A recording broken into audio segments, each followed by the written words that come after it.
So I hope question clear होगा आपको। हम ए से शुरू हो रहे हैं और मेरा गोल जे है। ए से शुरू कर रहे हैं, हमारा गोल जे है, ठीक है। और जो हर नोड है, नोड के ऊपर जो चीज दी हुई है वो उसकी ह्यूरिस्टिक वैल्यू है। नोड के ऊपर, अच्छा अभी लोग आए नहीं, नोड के ऊपर जो चीज दी हुई है वो उसका ह्यूरिस्टिक वैल्यू है। एच के बगल जो दिया हुआ है वो कॉस्ट दिया हुआ है, ठीक है। और मेरा स्टार्टिंग नोड ए है और मेरा गोल नोड जे है। बना लिया आपने बेटा? आप एक बार खुद सॉल्व करके देखो, 5 मिनट या कुछ समय लीजिए, फिर हम लोग आगे सोल्यूशन देखते हैं। Take your time a little bit.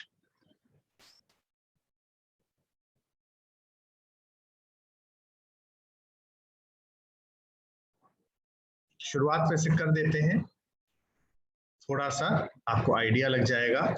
तो हमें जैसे मालूम है जो नंबर्स रिटन है एजेस में, they are representing the distance between the nodes, and the number which is written on the nodes, they represent the heuristic value.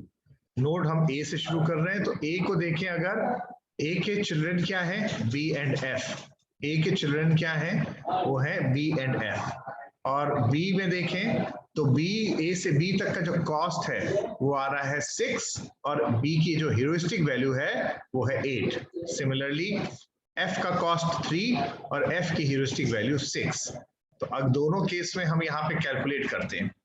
यहाँ पे कैलकुलेट करते हैं तो एफ वैल्यू या इवैल्यूएशन फंक्शन की वैल्यू बी के केस में आ रहा है 6 + 8, that comes out to be 14। Whereas F की वैल्यू जो निकल के आ रही है, एफ के नोड एफ की का evaluation value, that comes out to be 3 + 6 which is 9। तो इस तरीके से हमारा एफ वैल्यू कैलकुलेट हुआ। उसके बाद जो छोटा है इन दोनों में हम उसको चूज करते हैं। f of b, f is less than f of b, तो डिसाइड ये करेगा algorithm that it has to traverse to node f। तो पाथ शुरुआत में आ रहा है a से f पर पहुंचे, अभी गोल नहीं मिला है बट a से f पर पहुंचे, ठीक है।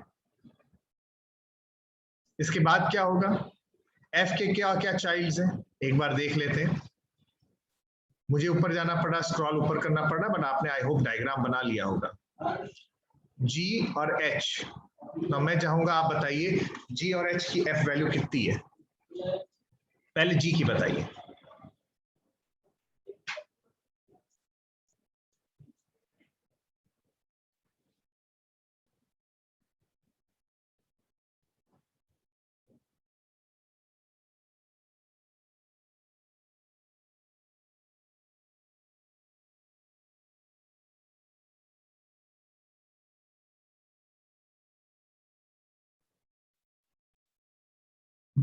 G की बेटा F वैल्यू कितनी है, और F क्या होता है, F होता है G + H।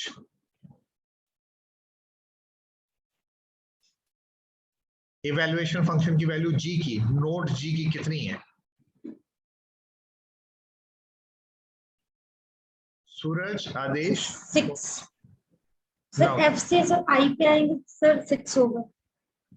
नाउ आप कह रहे हो 6 होगा, नाउ थोड़ा सा ये सोचने वाली बात है, यहीं पर एरर है एक। हम जब H निकालें, आपने 6 कैसे निकाला, आपने ये नोट 1 + 5 किया, इस तरीके से 6 निकला। बट जब डेफिनेशन ध्यान रखो तो हमारे पास उस नोड तक की दूरी फ्रॉम द स्टार्ट नोड आता है। तो स्टार्ट हमने शुरू किया हुआ है A से, A और पाथ कौन फॉलो कर रहे हैं, A F G, इस पाथ को फॉलो कर रहे हैं। तो इस पाथ का कॉस्ट G तक कितना हुआ, 3 + 1 4, ये हमारी G वैल्यू है। और हमारे पास जो H वैल्यू आएगी वो तो ऊपर दिया ही हुआ है। तो जब मैं G का F वैल्यू निकाल रहा हूं, ठीक है, वहां पे भी डेप्थ एक एक इंक्रीज होता हुआ जा रहा था ना, पिछले वाले में तो 1 + 1 2 इस तरह से हो रहा था। तो यहां पर जब मैं निकाल रहा हूं अगले स्टेप में, तो आप ये पा रहे हो जब कैलकुलेट कर रहे हैं G का F वैल्यू, तो 3 + 1 क्या है, वो कॉस्ट है from the start node to the node G। एक 3 plus 1 which comes out to be 4 plus g की ह्यूरिस्टिक वैल्यू which is 5, तो 4 प्लस 5 is 9। सिमिलरली जब हम h की बात करेंगे तो h में 3 प्लस 7 आ रहा है, तो ये 3 प्लस 7 कैसे आ रहा है h में, a से f तक गए 3, f से h तक गए 7, तो 3 प्लस 7 h तक पहुंचने का cost from the start node, और साथ में हमारे पास h की ह्यूरिस्टिक वैल्यू वो 3 है, तो इस तरीके से हमारे पास ये निकल के आएगा जो total that comes out to be 3 plus 7 which is 10 plus 3 which comes out to be 13। तो जो g वैल्यू निकाल रहे होते हो वो स्टार्ट से निकाल रहे हो, तो प्रीवियस वाला जब ट्री बना रहे थे उसमें भी स्टार्ट से निकल रहे थे, डेप्थ एक एक करके इंक्रीमेंट होता जा रहा था, तभी हम डेप्थ 2 डेप्थ 3 ये बोलते रहे थे। यहाँ पर भी हम स्टार्ट नोड से लेकर उस पर्टिकुलर नोड तक की डिस्टेंस को हम लोग करेंगे, ध्यान, ठीक है। तो f वैल्यू इस केस में अब निकल के आ रही है 9, तो f of g is less than f of h, तो ये डिसाइड हो रहा है कि अब हमारा जो अगला नोड होगा जिस पर हमें जाना चाहिए वो छोटा कौन है, वो है g। तो हमारा पाथ कैसे बनता हुआ जा रहा है, a से f, f से g। अब g पर देखते हैं आगे,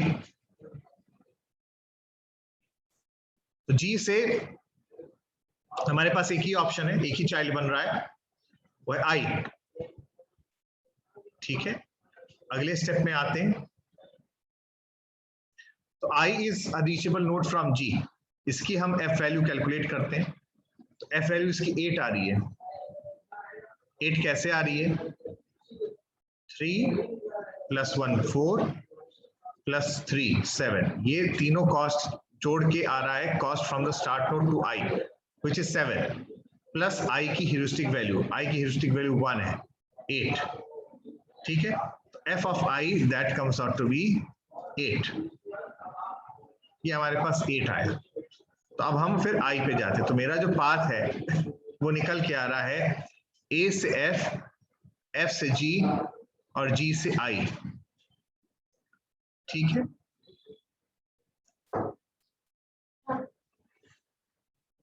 अब हम i से देखें आगे, i से हमारे पास 3 नोड्स रीचेबल हैं, E है, J है, H है। अगर डायरेक्टेड ग्राफ होता तो रीचेबल हम डायरेक्शन का भी ध्यान रखते, ये डायरेक्टेड ग्राफ नहीं है, ये अनडायरेक्टेड ग्राफ है, ठीक है। तो I से हमारे पास 3 नोड्स हैं जो रीचेबल हैं, E, J और H, और अब इन तीनों की F वैल्यू निकालते हैं अगले स्टेप में।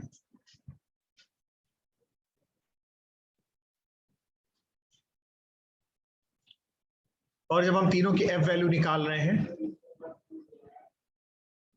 तो ये जैसे E है, तो E का मतलब ये हो गया आपका जो ये पाथ आपका आ रहा है, ये पाथ आपको पूरा जोड़ते हुए जाना है स्टार्ट नोड से वहां तक, तो ये जोड़ रहे हो तो ये निकल के आ रहा है 3 plus 1 plus 3 plus 5 plus E का ह्यूरिस्टिक वैल्यू वो आ रहा है 3, टोटल आ रहा है 15।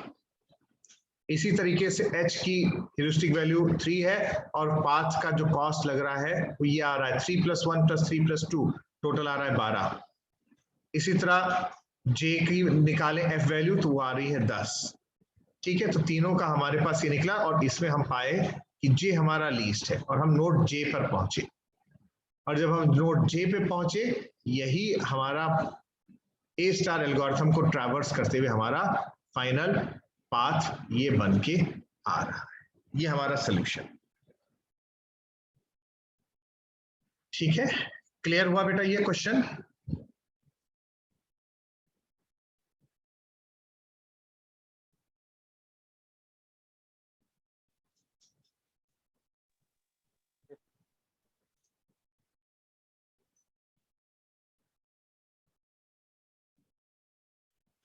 इतनी शांति है, इसका क्या मतलब हुआ भाई? या तो सब समझ में आ गया या सब कुछ समझ में नहीं आया? हाँ सर आया।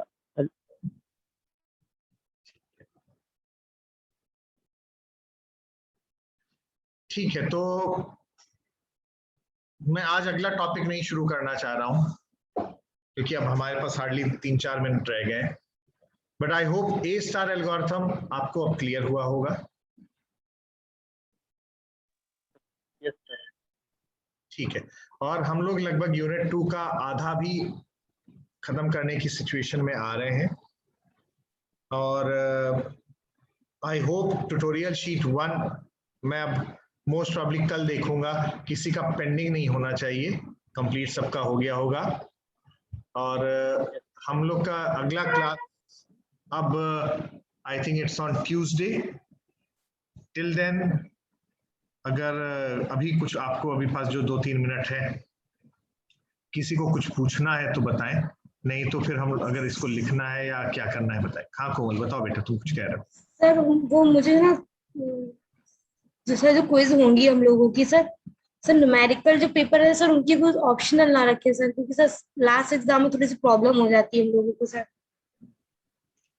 आपका जो क्विज होना है, तो पहली बार तो ये कि नंबर ऑफ सरप्राइजेस थोड़ा सा ज्यादा होंगे, वो तो करने हैं, बट अभी हम क्विज की बात करें तो क्विज आपकी जहां तक डिसाइड हुआ है, because it is on the deciding situation में है, वो नेक्स्ट वीक से होना है। तो जो डिसाइड हो रहा है नंबर ऑफ क्विजेस शायद होंगे वो 2 ही होंगे, इंस्टेड ऑफ 3 और 4 अब की 2 होंगे, क्योंकि बीच में जो हमारा टाइम था वो कहीं ना कहीं उस तरीके से नहीं हो पाई चीज। दूसरी चीज अब बात आती है आपके क्वेश्चन पेपर के टाइप को लेकर। तो क्वेश्चन पेपर के टाइप को लेकर जो हमारे पास अभी तक पिछली बार जो सवाल बन के आ रहे थे, वो आ रहे थे 1 नंबर का, 2 नंबर का। 1 नंबर में सिंगल चॉइस होता था, 2 नंबर में आपके मोर देन 1 चॉइस के आंसर रहते थे। तो ये पेपर हो गया जैसे एआई, या मैं कहूँ आपका दूसरा पेपर हो गया कंपाइलर। ये पेपर ऐसे हैं जिसमें आपको थोड़ा सा न्यूमेरिकल टाइप की भी चीजें लगानी पड़ सकती हैं और आ सकती हैं। तो ये it is in the discussion phase first of all. तो ये मैं कहूं कि टोटली एलिमिनेट हो जाएगा आपका एमसीक्यू वाला पार्ट, ये तो नहीं होने वाला है, वो कुछ पार्ट तो रहेगा ही, बट डिस्क्रिप्टिव वाला पार्ट भी रहेगा। तो जब डिस्क्रिप्टिव वाला पार्ट आएगा तो उसमें आपका ऑप्शन की कोई मतलब नहीं रहता है, रादर उसमें मतलब होता है कि आप उसको सॉल्व करो, और सॉल्व करने के बाद उसको स्कैन करके जो वहां पर लिंक दिया हुआ है उसमें आप उस चीज को, उस पार्ट को अपलोड कर दो, जिससे उसको इवेलुएट किया जा सके। तो ये डिस्क्रिप्टिव वाले क्वेश्चंस भी कुछ होने की उम्मीद है, बट आई थिंक इसकी क्लैरिटी आपको अगले हफ्ते तक बेटर हो जाएगी जो बातचीत चल रही है। ठीक Komal? Yes, thank you sir. But अगर आप मुझसे ये कहोगे कि सर बिल्कुल ही एमसीक्यू ना आए, तो नहीं सर, लास्ट में सर पूरा सर सब्जेक्टिव ही आता है सर, और अब भी सर हम लोग मतलब ऑब्जेक्टिव की तरह पढ़ते हैं, तो सर लास्ट में उस तरह से देते सर बहुत ज्यादा, मतलब लास्ट सेम में सर बहुत प्रॉब्लम हो गया सर। नहीं, मैं समझ रहा हूँ इस बात को लेकर। तो जो फैकल्टी मेंबर्स आपके मुझसे रिक्वेस्ट ये चीज करने वाले हैं इस चीज को लेकर कि हम जो है कॉम्बिनेशन ऑफ बोथ रखेंगे, तो मैं उनके तरफ से मतलब बात करूंगा। अभी मेरी बात राम प्रताप सर से हुई है, अभी हमारा उनका डिस्कशन इस क्लास के बाद ही होने वाला है कि किस तरीके से किया जाए और उसको हम लोग आगे बढ़ाते हैं। अभी मैं कमिटमेंट नहीं कर रहा हूँ, but it is in the discussion phase, ठीक है। एंड ये चीज जो है, जहां तक मैं समझ रहा हूं, हम इसको दोनों का कॉम्बिनेशन ही करने वाले हैं, बट एलिमिनेट नहीं होगा कि एमसीक्यू एलिमिनेट हो जाए, ठीक है। यस, ओके बेटा, thank you. And thank you sir. Weekend अब है, एंजॉय करो, एंड अलोंग विद दैट पढ़ाई भी करो, enjoy and learn. Thank you, happy learning, bye for today. Thank you sir.